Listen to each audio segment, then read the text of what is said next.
a summer crowd. I like that. You know, I noticed during the briefing yesterday how hot it was. I'm glad it's fixed. I thought maybe I was coming down with malaria a little after the fact since I forgot to take my medicine for a while. Really, I skipped. I think I'm done for. I skipped 2 or 3 days. So if I break out in a sweat, it's not because of the questions. But I'm glad the air conditioning is back on. I'm sure you are too. I have no announcements beyond that to make, so I'll go to the Associated Press. Jim.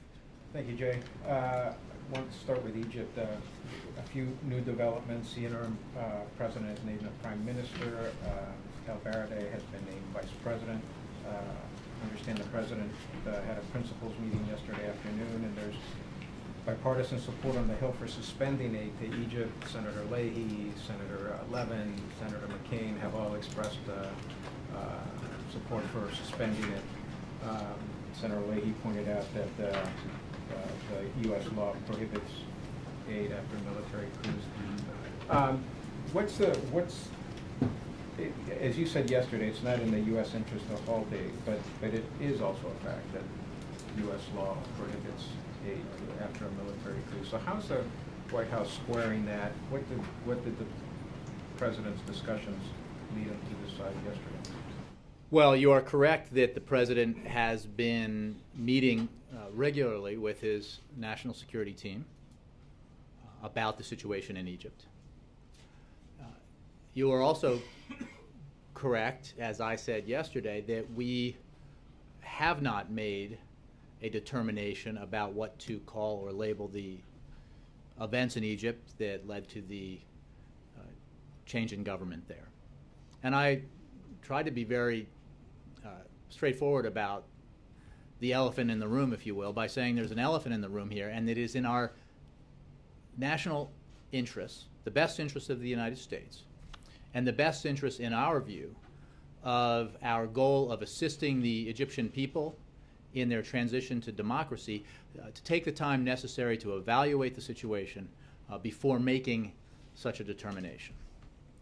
And this issue goes beyond the question of our financial assistance to Egypt, $1.5 billion roughly that Congress provides, $1.3 billion of which is security assistance, roughly. It goes to the essence of our relationship with Egypt, our decades-long partnership with Egypt, and the fact that Egyptians are looking to us for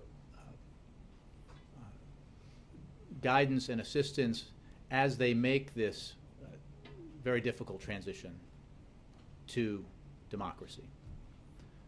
So I acknowledge that this is a complex and difficult situation and that we are handling it cautiously for that reason.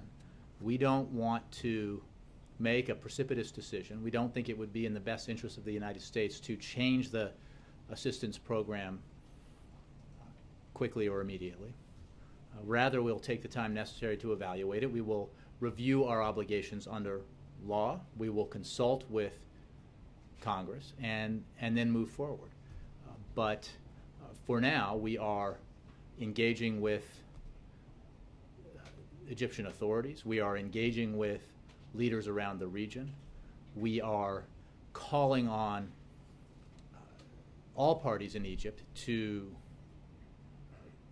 resist violence, to protest if you are a protester in Egypt, to protest peacefully.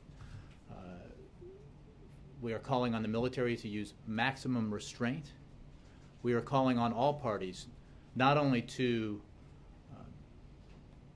resist violence, but to avoid incitement to violence. And we are calling on all parties to participate in a dialogue and a process towards reconciliation, because there is a dangerous level of political polarization right now in Egypt, as we've seen. And the best hope for Egypt's future is for that polarization to give way to reconciliation. We believe that Egypt will only be able to emerge from this crisis if its people come together to find a nonviolent and inclusive path forward. Given the relatively lack of ambiguity in U.S. law on aid, and you guys trying to figure out, as you said, how to deal with the elephant in the room, is the president, is the administration pressing other governments in the region to increase their aid to Egypt so that you have more flexibility on the decision you ultimately make? Again, I think it's important to look at the issue of aid and to look at reports about other assistance provided by other countries and acknowledge that, you know, the numerical figure here is not the issue. It is about our policy objectives and our relationship with Egypt and the Egyptian people. And what policy moving forward best supports our objectives here of assisting Egypt in its transition to democracy, assisting Egypt in its hopefully quick but responsible return to a democratically elected civilian government and to democratic governance. And you know, we are, that's the focus we're on. So when it comes to our consultations with other governments in the region, we are having those conversations and consultations at every level. You can expect the president will be engaging with leaders in the region, and as well as, of course, you know, the other members of his national security team with their counterparts. So, you know, this is all about our effort to urge all parties forward towards a process of reconciliation.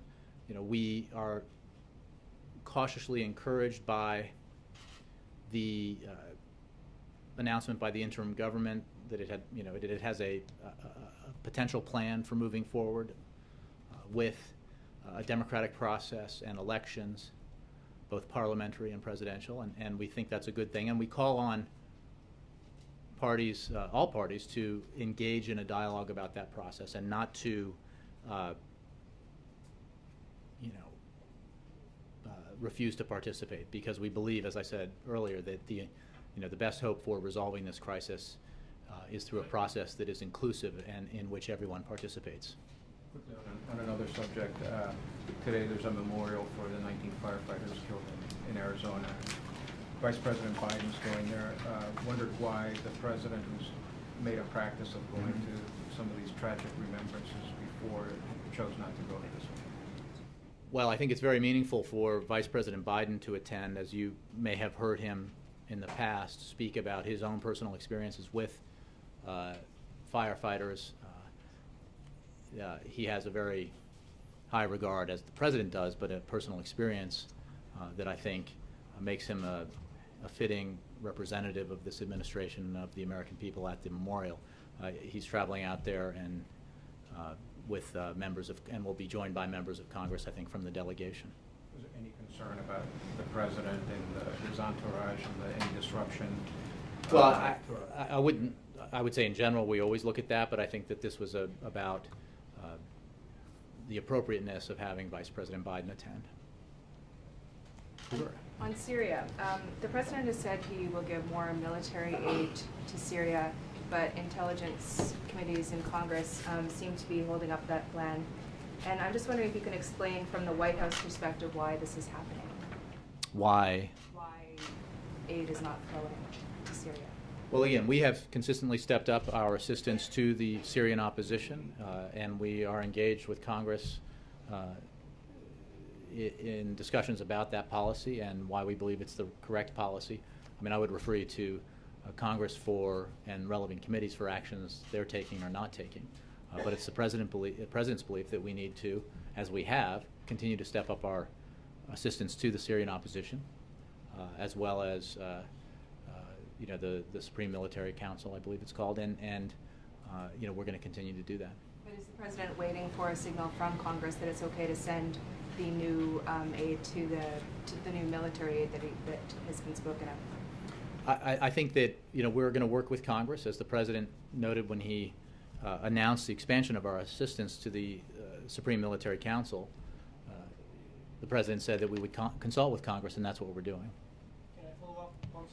Syria?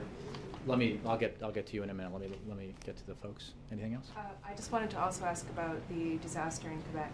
What's the White House response or reaction to that disaster? And more broadly, is the White House taking leadership or looking at the safety issues involved in the vast expansion in shipping oil by rail? We're obviously aware of and evaluating what happened in Quebec. I don't have an assessment to make about it related to the broader questions, but we're in consultation, with the authorities about it. But I'll have to take the question in terms of other specific responses. Just going back to Egypt for a moment, the time frame for elections in 6 months, can you touched on it, but comment specifically, does that seem reasonable to the White House?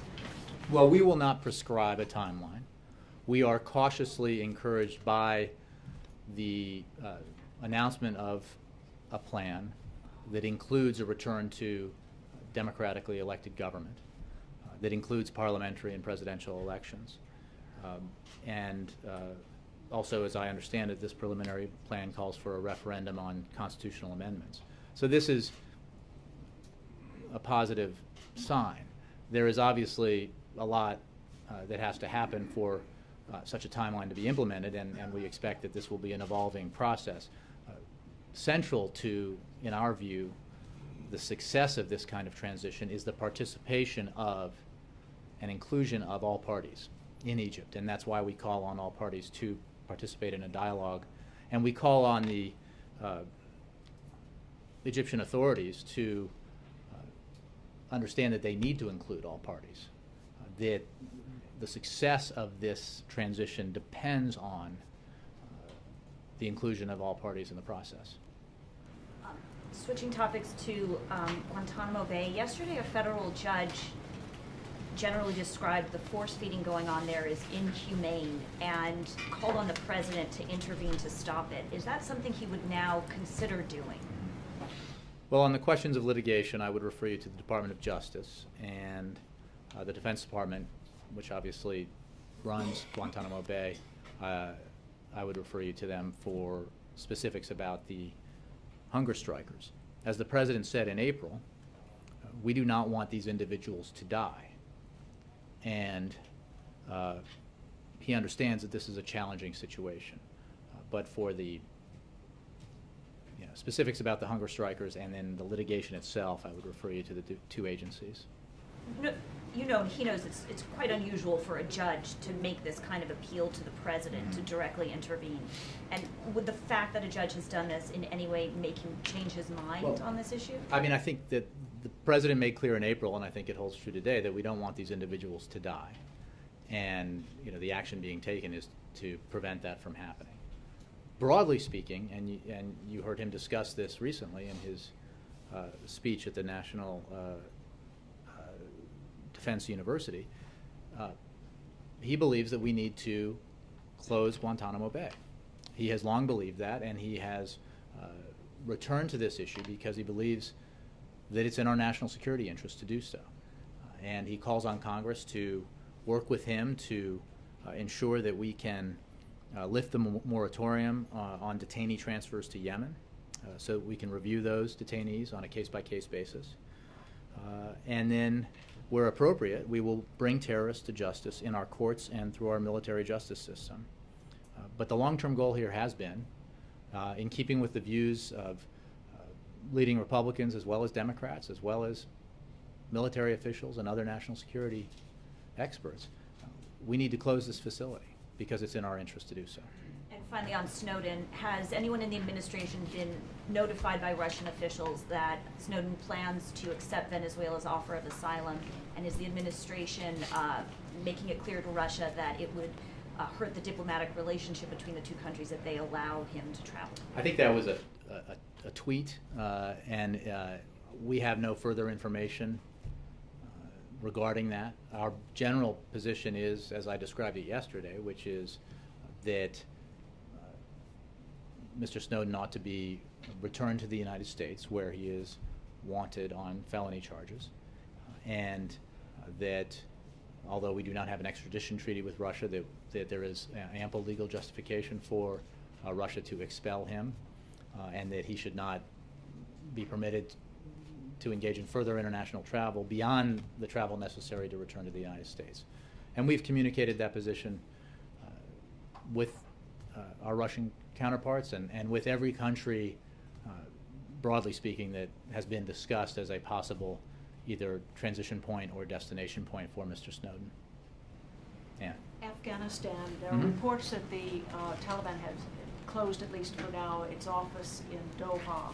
Has the president had any success, or has he made any attempts to restart negotiations with President Karzai on any kind of follow-on force after the U.S. withdrawal? And is there anything that is bringing the president closer to the thought that maybe the zero option with no follow-on force is the right course? Well, let me address the first part, which is we've seen the reports about the Doha office. And as President Karzai and President Obama said, the surest way to a stable, unified Afghanistan is for Afghans to talk to Afghans. And it is up to the Taliban to decide if they are serious about negotiations. Now, the President said, and I said, and others have said, that we knew this would be a difficult process. It has been a difficult process and will continue to be. And if this effort, the Doha office effort, does not succeed, we will pursue other means and other avenues for peace, because ultimately peace in Afghanistan depends on a reconciliation between Afghans. When it comes to a potential residual force in Afghanistan after 2014, we have long been clear that this is something that we will discuss and negotiate with the Afghan government. Going all the way back to January, when my colleague discussed this with you, we have made clear that all the options that are available include the zero option, the so-called zero option. But the focus we have in these conversations with and negotiations with the Afghan government is on how do we implement our two policy objectives here beyond 2014, which is to continue to pursue the remnants of al-Qaeda in the Afghanistan-Pakistan region, one, and two, how do we continue to train and equip Afghan security forces so that they can protect the stability and integrity of the Afghan government. So those are our policy objectives, and we will continue to work with the Afghan government as we look at the options available to us post-2014. Now, I want to make clear, today's story notwithstanding, that this is not a decision that's imminent. We're talking about a residual force, a potential residual force, in a year and a half. So these are ongoing conversations. They're part of a bilateral security agreement discussion that we're having with the Afghans. And separate and apart from this, or separate but actually integral to this, is our broader commitment to Afghanistan, reflected in our strategic partnership agreement. We will continue to be committed to Afghanistan beyond 2014 in our robust civilian assistance and our support for the Afghan National Security Forces. How did the president's teleconference with President Karzai, did it end badly, as has been reported, and has there been any communication directly between them since then? Well, look, the president speaks with President Karzai periodically, and we talk about, at the presidential level and other levels, all the issues that we have between us, the U.S. government and the Afghan government. And there is great consensus between Afghanistan, the Afghan government, and this administration, the U.S. government, about our view of the need for Afghanistan to be secure and sovereign and democratic in the future. Now, we've had disagreements in the past, and we'll have them in the future, there's no question. But the core agreement here is on a future in Afghanistan that is stable and democratic and secure. And that teleconference is the most recent conversation? Well, I don't know. I don't believe they've spoken since, but again, they speak with some frequency, and I'm sure they will have another conversation in the future. I would not, again, the article today, I think, in the first instance, pointed out an option that we publicly said was available to us 6 months ago. And the suggestion that a video conference call was determinative about anything, I think, is incorrect. Yeah. I'll have a couple on Egypt. I just want to follow up on this. Wouldn't you not say that the arrow is pointing more in the direction of the possibility and potential probability of a zero troop option? If not just because of the downslope that things are on the status of conversations between the two governments, but you're not even talking about a bilateral security agreement. The president's made clear without that, there's not going to be troops after 2014. So isn't the probability of that decision being made more likely now than it was 6 months ago when you acknowledged it was possible? No, I don't think that's the case. I mean, I think that it's certainly no more possible today than it was a week ago, prior to the article being published. The option has always been available, and it is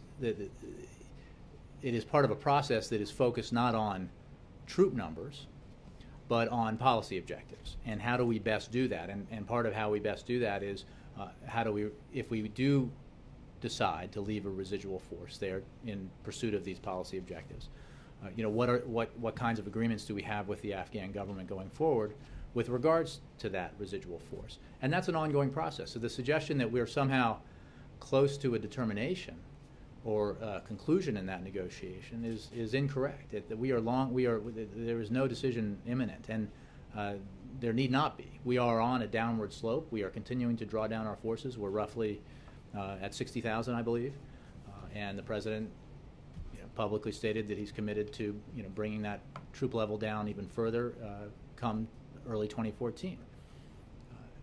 In the end, the residual force and whether there is one will depend on our negotiations with the Afghans and on our assessment of the best way to achieve our policy objectives, as I laid out. And this was the virtue and the clarity that was provided by the clarity provided by the President's review of our Afghan policy back in 2009, which required, after many years of drift, intense focus on what our objectives would be and why we were there in the first place, and what the recognition that we would not, and this goes to the reconciliation process, that we were not committed to a U.S. troop presence in Afghanistan simply for the sake of a U.S. troop presence in Afghanistan. We are there, our men and women are there, fighting and in some cases dying for clear objectives of U.S. national interests. And they will continue to fulfill that mission. And going forward after 2014, there will be very clear objectives for our policy in Afghanistan, and those objectives may be met by a residual force of U.S. troops in Afghanistan, or they may be met through other means. I mean, there are other ways to train and equip security forces, and there are other ways, obviously, to continue our efforts against remnants of al-Qaeda. But isn't it true that the awkward launch of the peace talks, I mean, Karzai announced them the next day, there's not a conversation currently going on at any productive level on a bilateral security agreement. Don't those two factors complicate this decision-making process and conversation about these entire issues? If I allowed the predicate here and said yes, that would only be true if we had to make a decision tomorrow. But there's no decision that's imminent. And I have been, and you have been, an observer of, and in my case now a participant in, at least in an outer circle way, this process for some time now, and there have long been ups and downs in these conversations that we've had, and we have no. I think that we can go back over time and look at assessments that say things are on a downward slope, to use your language, and then we continue to have our conversations and we continue to focus with our Afghan counterparts on our shared objectives.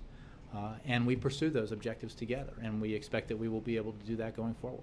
On Egypt, if I heard you correctly, you were at least encouraging the Muslim Brotherhood to reconsider their announced intention not to participate in this timeline. What is your message to them, broadly speaking, because they might reasonably say, we did participate, and things have been changed in an anti-democratic way after the will of the people was counted and adduced to be conducted fairly? What incentive does the Muslim Brotherhood have for getting back into a process that they saw completely taken off track? Well, I think that goes to the incredible complexity and difficulty of this situation. And it is why we expressed, and the President expressed his deep concern about the removal of President Morsi from office by the Egyptian Armed Forces.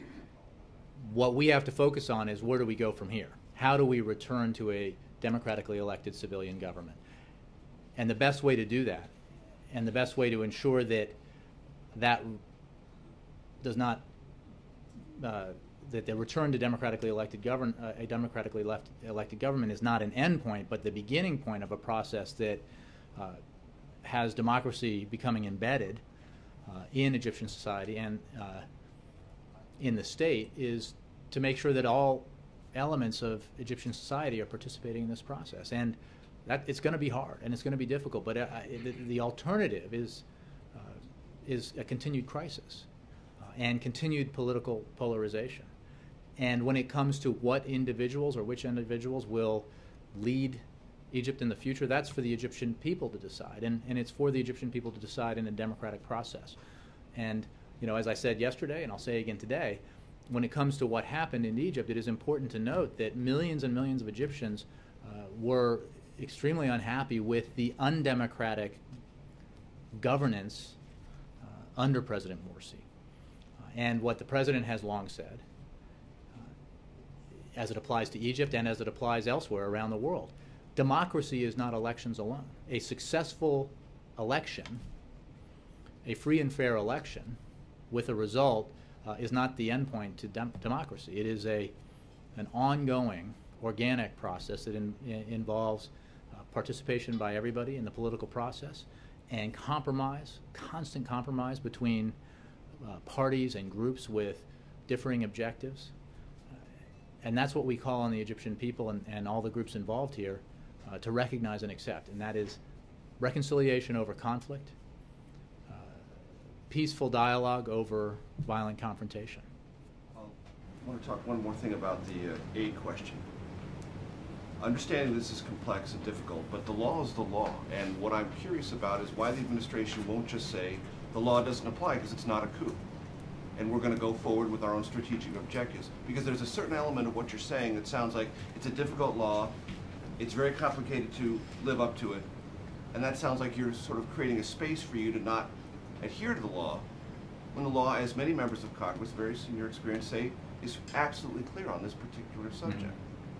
And what I'm saying is that in the process of making a determination and making a designation, we will take the time necessary that will allow us to pursue our policy objectives that are in the interest of the United States and of the Egyptian people. It's clear this administration doesn't believe it was a coup. Why not just make that authoritative assessment and move on? I think what I've made clear is that the designation carries with it very significant consequences, and that we have policy objectives here when it comes to the return to a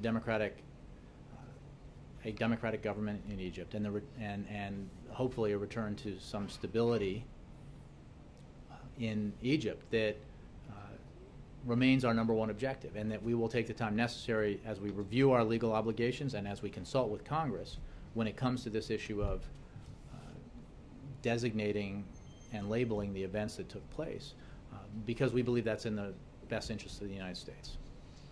Jay, if I read you correctly yesterday, you suggested that you'd have more time to make this assessment if the Egyptian military was able to keep things cool and there not be an explosion of violence. What's your understanding of what happened yesterday when 50-plus people were killed? Well, we condemn and are deeply disturbed by all violence across Egypt, and we call on the military to exercise maximum restraint, and we call on protesters to protest peacefully and to not engage in or incite violence. We call on all groups to call on their supporters to engage in this process peacefully and not to resort to violence. And we call on those groups not to incite violence. It's a path of violence and conflict on the streets of Cairo and elsewhere in Egypt is not a path that will lead to a resolution of this crisis anytime soon. We again, are cautiously encouraged by the preliminary plan that was put forward by the interim authorities, and we encourage all parties to participate in dialogue and reconciliation rather than conflict, and to resist decisions that would exclude them from the process going forward, because the best chance for resolving this crisis, the best chance for a return to a democratically elected government, and for eventual prosperity and peaceful democratic transition in Egypt is reconciliation and dialogue and negotiation. Do you accept the military's explanation that its troops were attacked? Do you I think accept I the don't Morsi have supporters' claim that they were shot at while they were in the midst of prayers? I don't have an assessment to make specifically of what happened and who was responsible for the terrible violence. What we know is that there was not enough restraint. There was not. There was violence that resulted in death, and that is not helpful to a process that needs to move towards peaceful reconciliation and transition. The issue of U.S. aid, does the United Arab Emirates and now apparently Saudi offers of aid to Egypt mitigate what may be the U.S. Need to cut aid? I think, as I said earlier, the issue of our assistance to Egypt encompasses more than the dollar figure involved. This is a long-standing partnership, a long-standing commitment to the nation of Egypt and to the Egyptian people by the United States, by both parties, major parties in the United States. And we need to keep that in mind as we make decisions going forward about our assistance programs and about the designations we make that could affect those assistance programs. It is our view that we should not change those assistance programs, abruptly or immediately. We need to take our time to evaluate the situation, to evaluate the implications of any designation we might make, to consult with Congress, to review our obligations under the law, and to be mindful throughout this of what our policy objectives are and what actions we can take that help us achieve those policy objectives. And I boil that down by saying we need to continue to have influence with the Egyptian military, and cutting aid would I think that impair that? I think that question, at least the underlying point behind it, kind of contradicts the underlying point of the question you asked initially about aid from other countries. Right. If it were just about the dollar figure, then it would be less relevant. It is apparently, based on the reports that you cited, it's about more than that. It's about a commitment to the Egyptian people and about the best way we can achieve our objectives in Egypt and the region. Chuck. What is the status of President Morsi? Is he still under house arrest? Is that what you guys know? Have you guys talked to him? I know you've reached out to the leadership of the Muslim Brotherhood. What do you guys know? I'm not aware of any conversations that our government has held with him, and I don't have any information beyond what we've seen in public about his status. We have made clear that we are urging the authorities to resist arbitrary arrests and to release those You believe he who. is under house arrest? Well, I have no reason not to believe that. I'm saying that I don't have any information that goes beyond the public reports. We are engaged with Egyptian authorities at various levels. Secretary Hagel has been engaging, Secretary Kerry, and then obviously the ambassador and others. The president, as I said, will be having conversations with leaders in the region about Egypt, but I don't have any additional information about President Morsi beyond what we've seen in public. Is his incarceration the trigger for whether you guys identify this as a coup or not? Again, I think that I'm trying to be blunt here about how we're going through this deliberate process and the policy objectives we're trying to achieve. The fact is we oppose any arbitrary arrests, and we urge the authorities to resist doing that and to release those who might have been arrested or have been arrested arbitrarily. Beyond that, we're going to take our time, the time necessary to assess the situation and make a decision regarding the designation. Is there a point, I mean, is the decision about whether or not to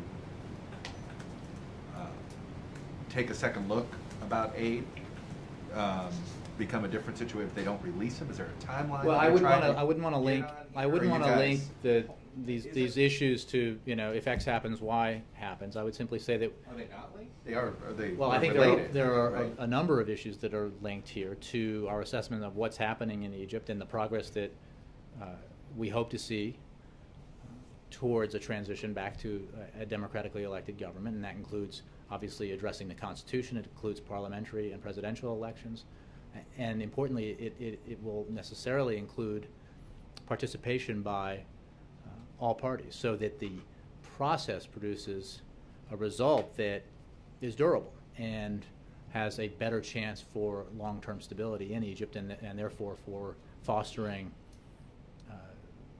economic and positive economic growth in Is Egypt. the United States government involved in the negotiation of Morsi's release or not?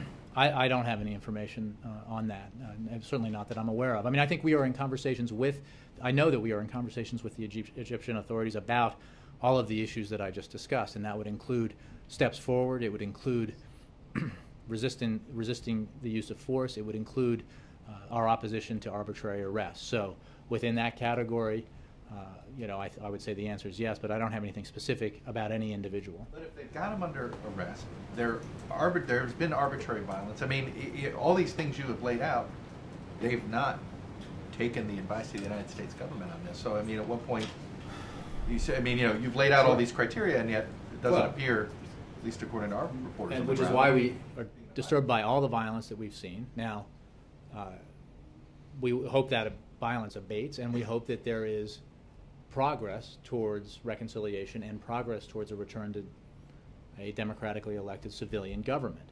And this is an early stage in the process, so I want to emphasize the cautiously part of saying that we're cautiously encouraged by the preliminary plan that was announced. But that is the plan as it's been presented reflects what we believe is the path that Egypt needs to take. But it also, in order to take that path successfully, we think it has to include everyone. You have a position, is the administrator in a position on the Manchin, Blunt, Alexander, this Angus King, bipartisan student loan compromise bill in the Senate? The president, as you know, is for a long-term fix here. But we are generally for resolution of this problem, because we have already passed the deadline whereby students face a doubling of their loan rates. And there is no reason why, in our view, this cannot be worked out by the Senate and House. So you're supportive of this compromise? Well, I don't have a specific, we're supportive of a process that leads to a compromise and a resolution here. One that does not, that ensures that rates are kept low for students, that does not try to reduce the deficit on the backs of students by jacking up their rates, and that ensures that middle-class families are able to pay the cost of college, and that those who aspire to the middle class have a chance at paying for college. I understand. For Well, I against, just don't- I don't have a, is there no position on it? I don't have a specific position on a piece of legislation beyond the assertion that there is a path here towards a compromise that achieves the president's principles. And we urge members of both houses and of both parties to reach that compromise, because the clock is ticking. We are confident that we can reach that a compromise can be found that will be retroactive and therefore not cause harm to students and their families. But the fact is that students are now, as the longer we wait, students will be, and their families will be planning for the fall and the future, and have to make decisions based on what they believe will be their rates. But I'm going to keep following, but so they need to. so could you support it or not support it? We support a process that like supporting a single bill is not the answer here. Supporting a compromise that can get the votes necessary that meets the president's principles is our position. Scott. Jay, Russia's UN ambassador talked today about evidence that he says his government's given to the UN about chemical weapons used by the Syrian rebels. Has the U.S. changed its position that that's... No. We have yet to see any evidence that backs up the assertion that anybody besides the Syrian government has had the ability to use chemical weapons or has used chemical weapons. I think it's an interesting point that this assertion has been made to or presented to the United Nations because there is the sticking point. Bashar al-Assad called for a UN investigation into the use of chemical weapons, and then he blocked the ability of the United Nations to conduct that investigation. The way to answer this question is to allow the United Nations to investigate, because our ability as an international community to investigate the use of chemical weapons in Syria is hampered by Assad's refusal to allow a United Nations investigation. Now, we have been able to do the work that we've done, both on our own and working with our partners and working with the Syrian opposition, but if Bashar al-Assad is seriously interested in proving his assertion, and now the assertion that Russia is making,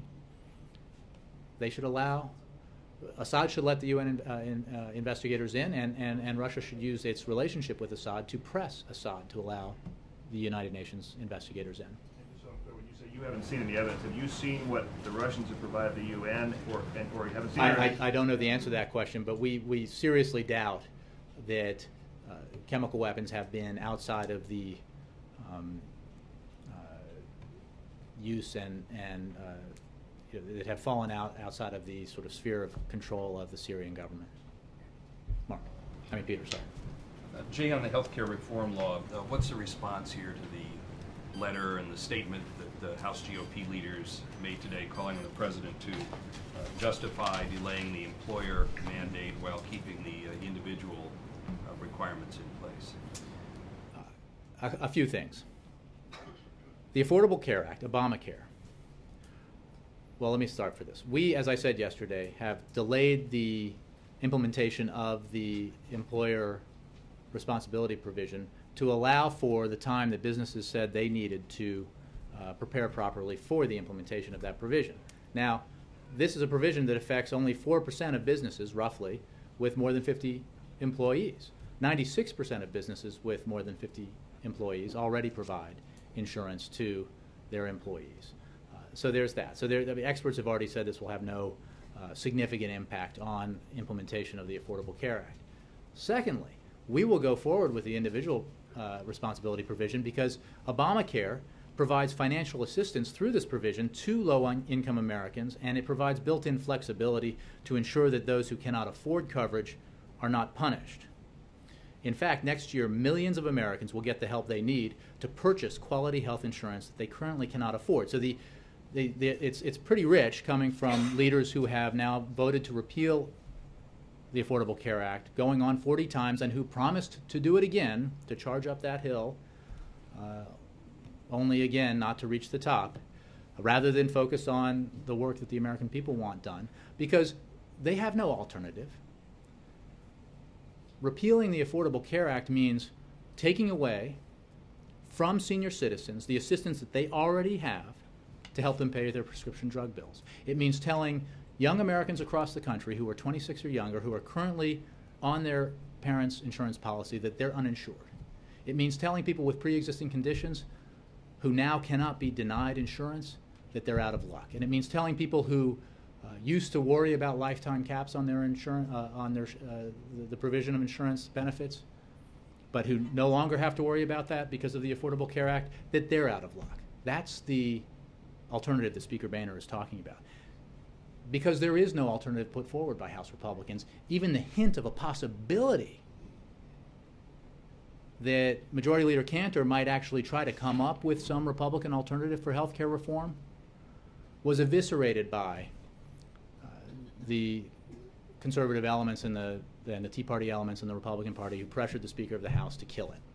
So the Republican alternative is repeal and replaced with what? A system where the insurance companies got to tell you whether you could keep your insurance, they could throw you off when they wanted to, and when millions of Americans who, because of the Affordable Care Act, will have access to insurance that they otherwise could not afford, would still not have insurance. So implementation is moving forward, and the benefits that more and more Americans will gain from that implementation, I think will make clear that the absence of an alternative put forward by House Republicans in particular is not an alternative at all. Well, to what extent might you or the people involved in this issue here, policy people, be concerned that the public's confidence, belief in this law has been shaken by this change, by the word of the change in the smoking provision, and some of the other adjustments, major and minor, that have come along? Look,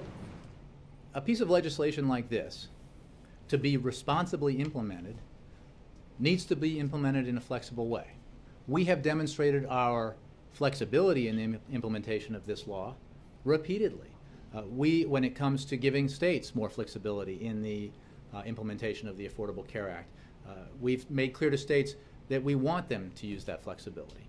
When it comes to listening to businesses who have concerns about the timeline and the deadline for implementing the employer responsibility provision, we listened to those concerns and we've delayed that deadline because we think it's the right thing to do, and we don't want to punish those employers, that overwhelming percentage of employers who have more than 50 employees who provide insurance by implementing it before those businesses who want to do the right thing and provide insurance are ready to implement for the implementation of that provision. So I think that our flexibility here and our adaptation to the needs and concerns of different communities, whether it's business or state houses, reflects the fact that we're interested in doing this right so that all the benefits that are available to the American people become available in a timely fashion.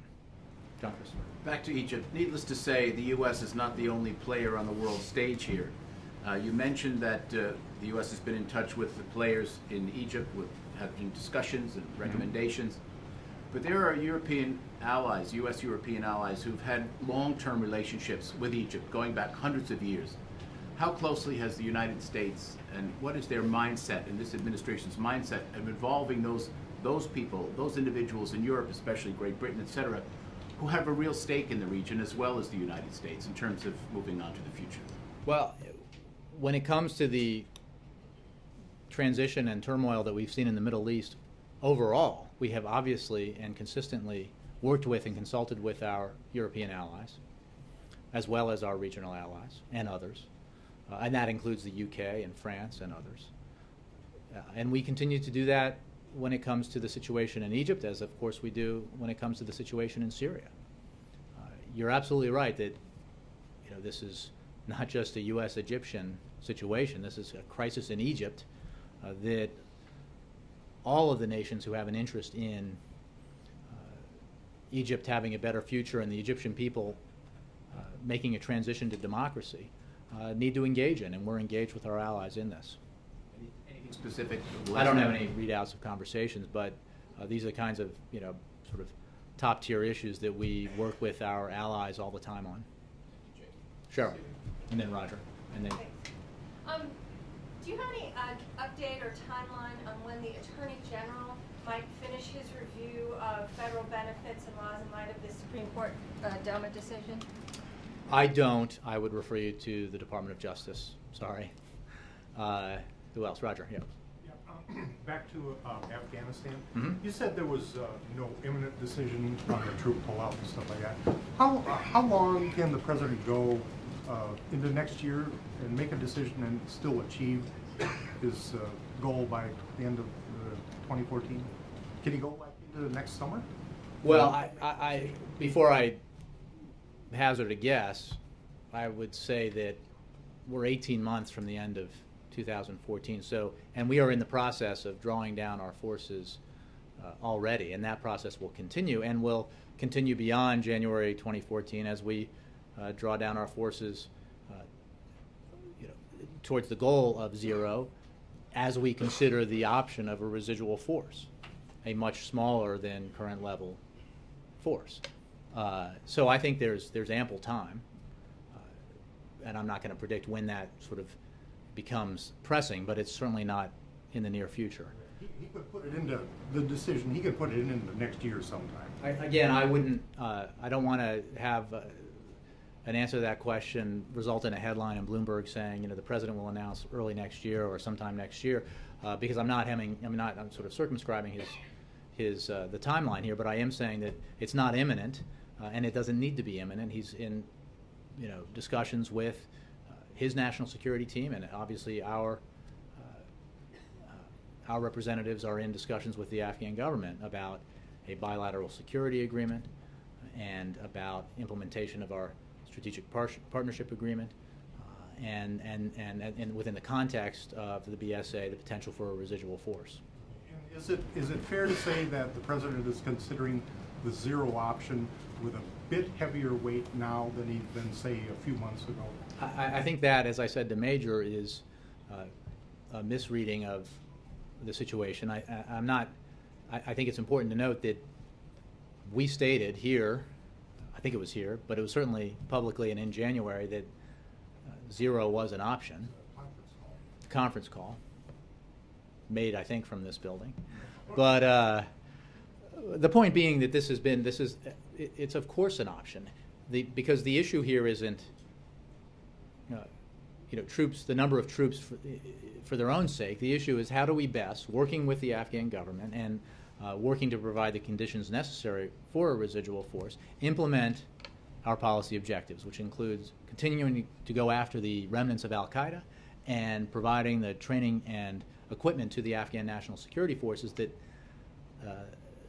the ANSF needs to protect and keep stable the Afghan government and the Afghan nation. So, those objectives, we're making assessments about how we fulfill those objectives. We're in discussions with the Afghan government about what a residual force might look like if we choose that option, if that's the best option that we agree to in terms of pursuing those objectives. But we can pursue those objectives in a number of ways. Yeah, in the back.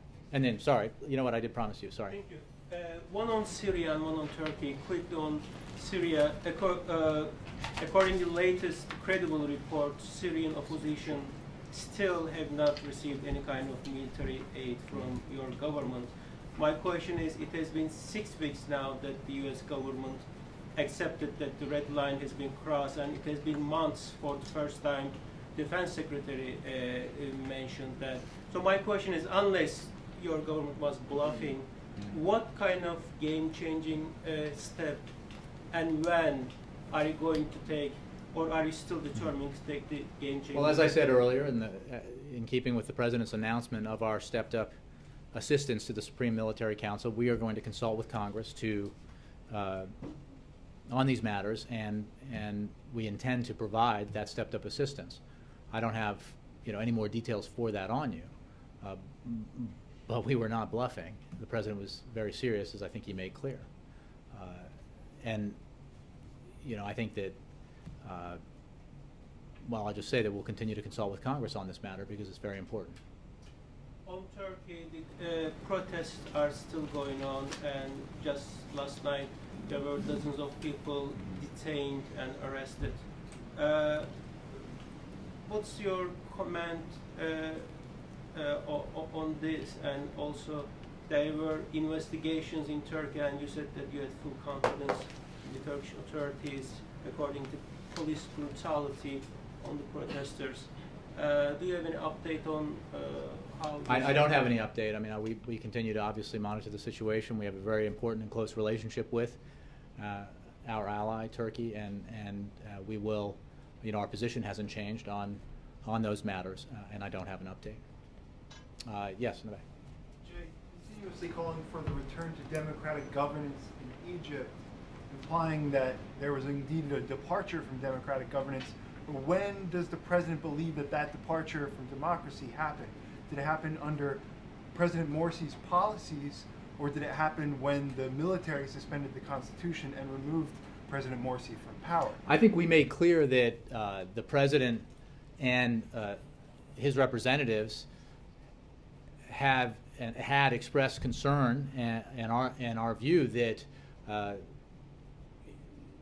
of the need for President Morsi to govern democratically, and that there were concerns about that, and those concerns were reflected obviously in the streets of Cairo by protesters and demonstrators. So I think that when it comes to what I'm saying about what we hope will come in the future is a return to a democratically elected civilian government that would then govern democratically, because it is important, as I said earlier, and the President has noted, to be clear that democracy is not simply the holding of elections. It is democratic governance, and democratic governance requires compromise and inclusion, and it requires decisions that don't always go down easy with every member of your coalition, whether it's in the United States or in the Middle East or Europe or Asia or Africa or elsewhere. So,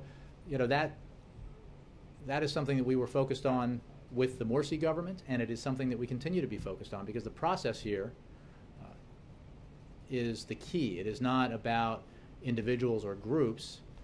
It's about a democratic process that is as inclusive as possible, and that reflects a consensus among the Egyptian people. Thanks, Jim. All right. Thanks all very much.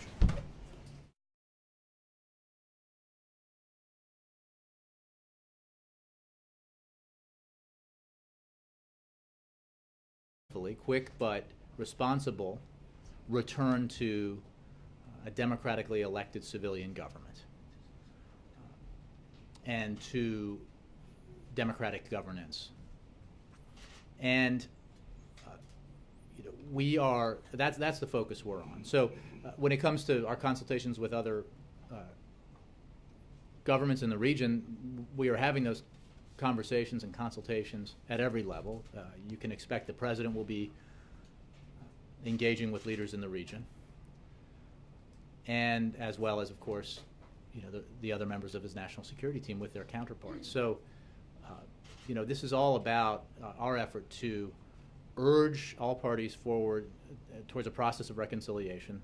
We are cautiously encouraged by the announcement by the interim government that it has a potential plan for moving forward with a democratic process and elections, both parliamentary and presidential, and we think that's a good thing. And we call on parties, all parties, to engage in a dialogue about that process and not to,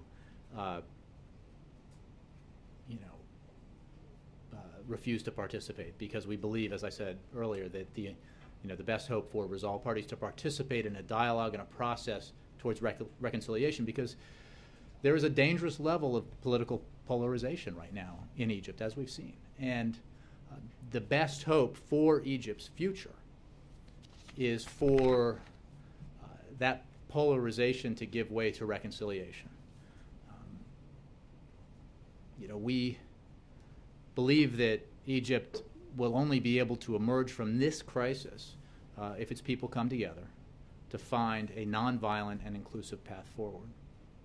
Given the relatively lack of ambiguity in U.S. law on aid, and you guys trying to figure out, as you said, how to deal with the elephant in the room, is the President, is the administration pressing other governments in the region to increase their aid to Egypt so that you have more flexibility on the decision you ultimately make? Again, I think it's important to look at the issue of aid and to look at reports about other assistance provided by other countries and acknowledge that the numerical figure here is not the issue. It is about our policy objectives and our relationship with Egypt and the Egyptian people, and what policy moving forward best supports our objectives here of assisting Egypt in its transition to democracy, assisting Egypt in its quick hope, guidance, and assistance as they make this very difficult transition to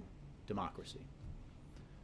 So I acknowledge that this is a complex and difficult situation, and that we are handling it cautiously for that reason. We don't want to make a precipitous decision. We don't think it would be in the best interest of the United States to change the assistance program quickly or immediately. Rather, we'll take the time necessary to evaluate it. We will review our obligations under law. We will consult with Congress and then move forward. But for now, we are engaging with Egyptian authorities. We are engaging with leaders around the region. We are calling on all parties in Egypt to resist violence, to protest if you are a protester in Egypt, to protest peacefully. We are calling on the military to use maximum restraint. We are calling on all parties not only to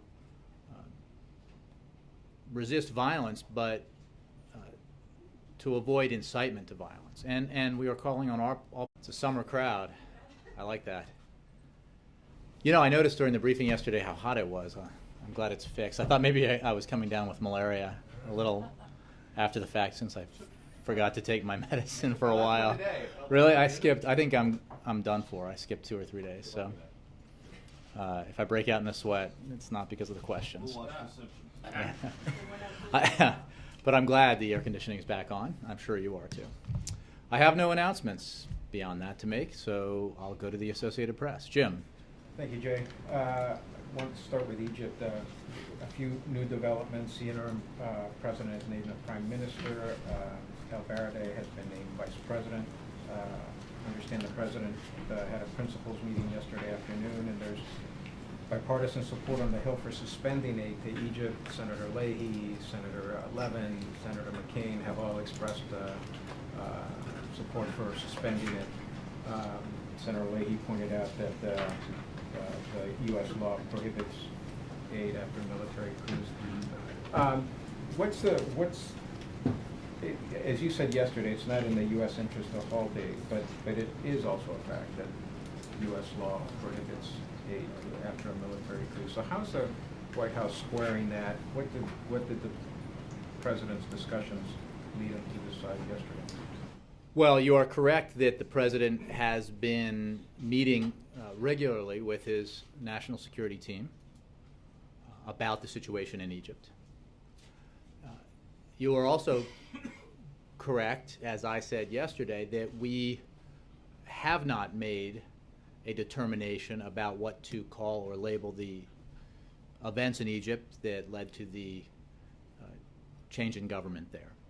And I tried to be very straightforward about the elephant in the room, if you will, by saying there's an elephant in the room here, and it is in our national interests, the best interests of the United States, and the best interest, in our view, of our goal of assisting the Egyptian people in their transition to democracy, to take the time necessary to evaluate the situation before making such a determination.